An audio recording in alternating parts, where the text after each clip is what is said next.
Wow, we're still here. Woohoo. Let's do it. we just look like your stream right now, Beastie. Oh yeah, I can see that. Wow. Yeah, there you go.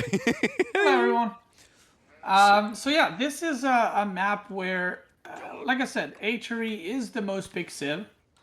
Probably, maybe China, HRE, Delhi's in there too. Not sure how much practice LucifroN has against English in this map, and I think LucifroN. This is the downside of HRE. I actually don't think HRE is that bad of a civ. I think the issue with HRE is it's too predictable, right? MarineLorD's not sitting there like, oh my god, is he gonna go for like Dark Age rush, feudal rush? Is he gonna like ramp push me? Like he's not thinking that. He knows exactly what LucifroN will go for, right? Yeah. I mean, there has been a second TC build recently, but the most common build still is that castle rush. Oh my god, he just ran out of... Wait, what? He just ran out of that sheep and had to go with all 5 workers all the way around.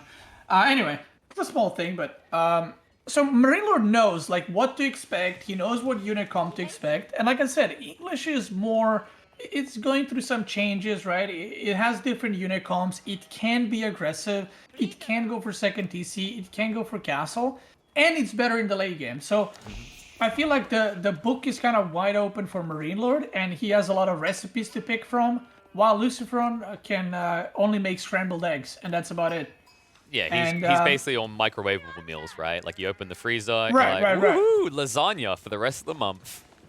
Yeah, and MarineLorD hates that food, and it's like MarineLorD can do something about it, you know what I mean? And LucifroN has to just keep eating eggs. That's man, pretty much what I'm going with here. He's French, right? Like they love their chefing, right? Their cuisine. He's like, I cook a 4-course meal for you. You will enjoy it. You will sit. You will have it all round down your throat. And I mean, that's the frustration with the English is like they have ways to eco-boom themselves, but I actually think this new seed design for Hill and Dale favors the English a lot more, right? Because it used to be you got 2 wood lines, and it could be very hard to outpost rush your opponent. Now, there's a lot of open ground, an easy way for an English player to get in, and that's we're really highlighting. The HRE do not like to play feudal age. They're still very much a castle age boomer. Yeah, I mean, one of the things that MarineLorD can do is actually make like 5 longbows, 3 spears, and wall LucifroN in. Right? Because how is HRE effectively going to respond to that?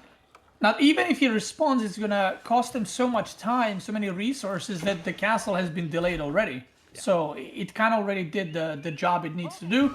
He can also make a tower at each entrance, and then just kind of... Oh, hi, honey. Hello there. Okay. Minework Palace.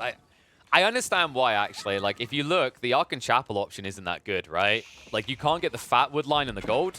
You can't get fat wood line and I'll be honest, I never understand this landmark. I would rather plant chapel on an empty field without anything around it than build this landmark. But that's just me. Like I would rather throw chapel in the corner and have like a quarter of it usable than build this landmark. I think it's trash. Do you not think it's like got some viability with the it's garbage. It sucks. I'm sorry, it sucks. It's like, oh wow, my I don't know, my upgrade is 25 gold cheaper. It's like, yeah, if you put Aken Chapel on anything, it's gonna give you those resources in like 30 seconds. So and it lasts whole game, by the way. Yeah, and so like late game, you can put like 50 farms around it. I just don't see how this landmark sucks. That's it. That's where I would have seen the value in the Minework Pass is late game, right? Like 1,000 resource research having a discount, like that's notable. But I agree, like, ooh, I saved 25 gold on a civ that gathers 40% faster. That's the thing. A lot of people say like, oh, but you save resources. But yeah, but if you had the chapel, you would get those resources you're getting for free. You would get them faster. So what is the, like, okay, technically you're going to save like maybe 1,500 gold off of the whole map, right? But you should have a lot of gold. You're collecting those resources slower, right? Yeah. So you would actually have more gold if you just went chapel. Also, it's hyper late game efficiency, right? Like if you have a prelate buffing 30 villages on farms, then you don't need 3 prelates or 4 prelates to do that, right? So there's a comparative saving. I think I agree. Like the weird part to me is I felt like the the Minework Palace was actually a better landmark with the old Regnitz Cathedral, because the justification there is that you needed like 3 prelates anyway because you wanted to get all the relics, right? So arguably like a comparative and Archon Chapel buff was already going to be there. But now with the Regnitz Cathedral being nerfed, I actually feel like the Minework Palace has less viability because you should have less prelates early on anyway. Yeah, I just don't get it. Like, I'm not a fan, as you can see. I just think it sucks. That's all. Like, they buffed it. Like, honestly, I'll be honest. What does it reduce now? Like 35%? 30%? It's 30%, but it increases the research speed by 30% as well. If it was 50%, I still wouldn't make it. That's how bad I think it is. It just doesn't make any sense because HRE struggles in feudal and early castle. Yeah. And making my upgrade 75 gold or whatever, 62 gold instead of 125 if it was 50%, it won't make it better. You know what I mean? It's not gonna suddenly fight French in feudal. Yeah, it's so like that's why I'm not a big fan. It just, yeah.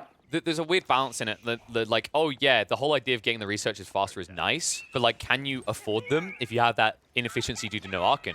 Especially if your plan is to go Burgrave, because if you go Burgrave as well, you're spending so much on men-at-arms and those upgrades that are very fast. Like, have you now got surplus resources to get your Tech 2 blacksmith upgrades? I think Age of Empires is a game where it's not like, oh, I'm doing a 625 archer push, right? If that was the game, then this makes a lot of sense. But because that doesn't really exist, getting an upgrade, 30% faster or whatever it is, it won't really make an impact. I mean, maybe in some games, but very rarely, I feel like. Anyway, enough of the, Yeah, we burned like 4 minutes on this one. We get it. Yeah, you guys get it. Don't make it. It sucks. We're Archon Chapel enthusiasts. We like our eco. Woohoo. That's right. That's right. You don't need stuff cheaper if you have more resources. Let's just put it that way. Exactly. Get farms, get infinite resources, 40% faster. What's not to like here? You could easily afford all that extra cost savings from Minework Palace. You don't care about the milk discount at the store if you're a millionaire. You know what I mean? You know the problem that's not value. You're a millionaire. You don't care. But Beastie, here's the problem. Just get the milk. You look at like, see, this is the problem. You won M4C, all right? You're a billionaire now. Like, you don't care about these discounts, all right? All us poor people are like, ooh, 30%. I need that. Right, I'm the chapel. But the problem is, in the long run, with Minework Palace, everyone's poor. But with Chapel, we all prosper and we're all rich. And we do see, as I like to call it, the Burger Palace coming out. Now, I will say, if LucifroN's plan here is to just all in, sure, I don't mind. Then you get it, right? But if he dares stepping into Morden Castle, I hate it. If right now he upgrades like speed and he upgrades +2 armor and just burgers out like 20 men-at-arms, sure, I like that. That's like a build order. You know, like that's the thing I was talking about. He's doing a specific timing. Sure. But if this goes past Castle, or if his plan is to delay the game past Castle, I think it just doesn't make any sense. Can I just appreciate how you went from like being millionaire to Archon Chapel communism in like 3 sentences, right? So we went pro-capitalism into pro-communism Well, in literally listen, 3 sentences. This is the... What? Oh my god, he called GG! Wait, what? There's no way. There had to be a disc. We're going to need a confirmation. There's no way on match point you... Nani? Wait, what? That has to be a crack. We're going to have to get confirmation. There is no way. There is absolute... Did he GG to the one longbow? I mean that was a small longbow. In fairness, like, did you see how many arrows he fired? He probably like had biceps bigger than my chest. So that was Chad. What also might have happened is, as you can see in the graph, MarineLorD hit Castle a few seconds after him. So maybe his plan was to hit the timing and then saw MarineLorD age up and just quit. But like, still. This is match point. Now, I know we discussed the whole idea, like the 1% chance sticking with it, or like maybe you're like a mental reset. There is no mental reset. Your brain is fried if you lose this one. It ends up being 4 points on the board and a win for MarineLorD. So we're going to check on that. We're going to get confirmation. We're messaging through now. I mean, LucifroN, like, maybe it was a disconnect, or maybe it was actually a tilt GG and he literally broke his PC and crashed anyway. But both seem like a possibility now, so we'll just have to gather that info. But I will say there is a bug where sometimes when a player ages up, both players DC, and it happened to me recently okay, when I hit Imperial and both players DC'd, and apparently it's due to some mod in the game. okay. Now that might have happened. He might have tilted from one longbow because but the timing was literally when the landmark finished, right? For MarineLorD. Yeah, I see where you come from, like the tech up, right? But like even then, there's no way. There's no way in my mind. I mean, like I'm trying to contain myself because I bet I would imagine you have a similar feeling. It's like if you're a pro player and you're in this situation, like what the hell are you doing if you GG out? So I'm hoping it's not that, because otherwise we might just turn this into a rant podcast, because there's no way you can be one of the top 8 in the game and GG out like that. It makes no sense. It's astounding that you do that. So I'm hoping we're going to get a remake, because I don't think that anyone had clearly won that game, and thus we can, forgive like a tech issue. Yeah, I mean, okay, LucifroN's offline, so right now, like we're trying to like gather info on that. We're waiting for a verdict, but there's no way, right? Like there's no way that you wave the white flag that easily, like that. Especially for a player like LucifroN, like he's been playing for years, right? He's got good mental fortitude. He should have good mental fortitude to be the masochist that you have to be to play professionally for several years. You can speak to this, Beastie, right? Like I always joke, if we're in esports, we've got to have something wrong with us. Yeah, I mean, I don't know. It's the timing of it is just weird. Yeah. I don't know what. Maybe his landlord was I don't know. watching. I'm trying to think, but I'm confused. Maybe his landlord was watching Beastie, and he was like, "Oh, no Ark and Chapel, not a fan of that," and just yanked the power cord out.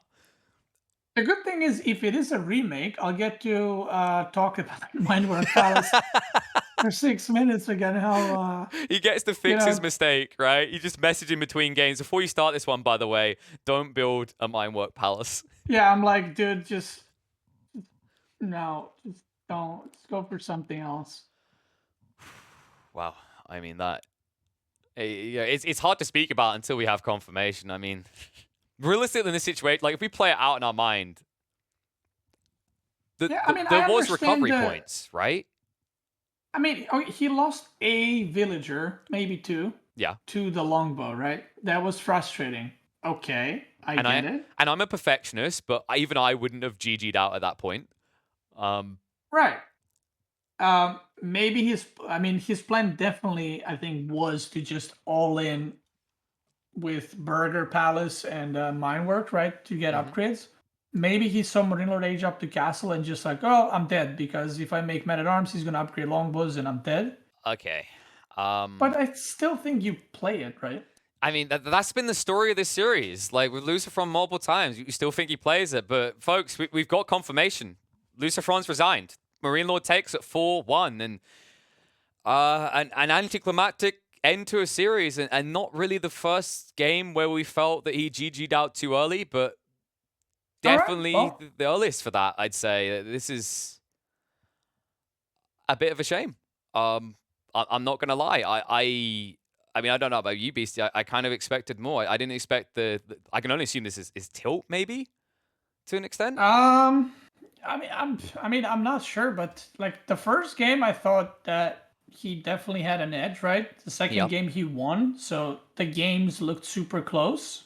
I mean, I would even say that he played first 2 games better, right? Yeah, he set himself better. He obviously MarineLorD came back in the first game, and I thought, okay, like he's doing really well. He's macroing well. His builds are going well, and then it just kind of went downhill after the second game. Yeah, I was concerned the fatigue was wearing it. Like this was the thing last week with up against Vortex. Like he got to match point and he did feel like he could throw away, and that is fully up to him to try and throw away these fast strategies, but it did feel like he was trying to end the game a bit too quickly. And we do have to remember this series did start with an hour-long game, but I think like to bring it back to like that whole mental fortitude element, right? Like it can be frustrating, it can be tilting, but like, I prefer your approach personally. Like the whole, if there's a 1% chance, especially if you're on match point, like you have to play it out, right? You have to like try and get there, especially in this situation now where LucifroN, he's like, he hasn't got, like, he's going to be back to even, right? MarineLorD is definitely like confirmed. And LucifroN is still in a situation where he could miss out. So it does feel a little bit awkward to maybe not play it out, but yeah, that's his call. Congratulations to MarineLorD, of course, dominating now, and well, there's no situation in which he doesn't make it through, right? Like 2 of the 3 definitely won. He is going to be your first confirmed player through to the next phase. Yeah, that is guaranteed. Like it doesn't matter if he loses the last one, right? Yeah, no, it won't. Like it can affect the ranking, right? So obviously you still want to play your best to make sure you get top seed to get the easier matchup in the next phase, but MarineLorD in a situation where he's guaranteed to qualify to the next phase. LucifroN now in a precarious situation where he could still find himself eliminated, as we have to remember next week he's going to be going up against Puppypaw, who desperately needs the points as well, as he did lose 4-0 to MarineLorD last weekend. Yeah, I mean that group looking to slowly have a conclusion.